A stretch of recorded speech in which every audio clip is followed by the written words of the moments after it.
Qui dit masque dit carnaval. Qui dit carnaval dit Venise, et qui dit Venise dit Casanova. Extrait des mémoires de Casanova.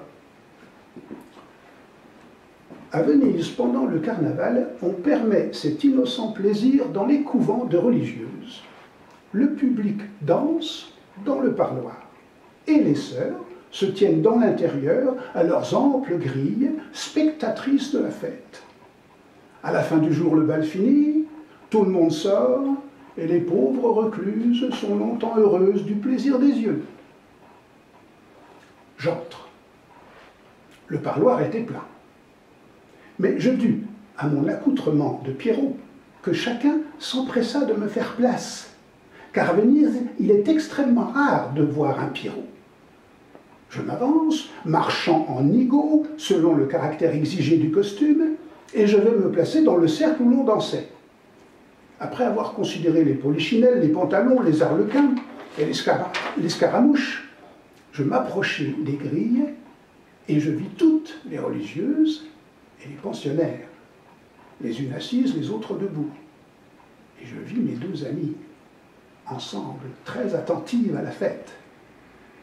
Je fis ensuite le tour de la salle, toisant de la tête aux pieds le premier venu, et étant très considéré de tous.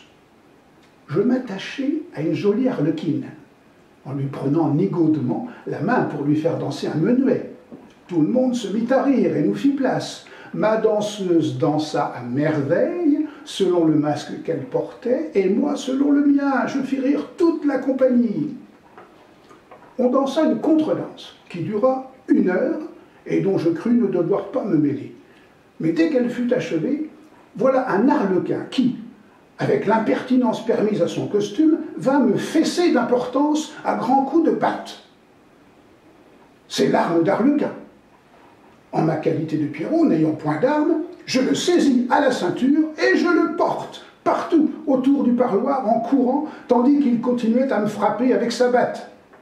Je le dépose ensuite et lui ayant arraché sa batte, je place lestement son arlequine sur mes épaules et à coups redoublés, je le chasse devant moi, au milieu des risées des spectateurs et des cris de l'arlequine, qui craignaient que je ne tombasse et que dans ma chute, je me fisse voir à l'Assemblée son extrait baptistère.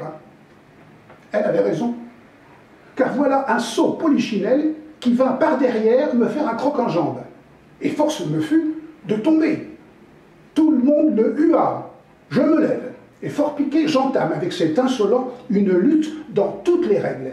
Il était de ma taille, mais maladroit et ne sachant se servir de sa force.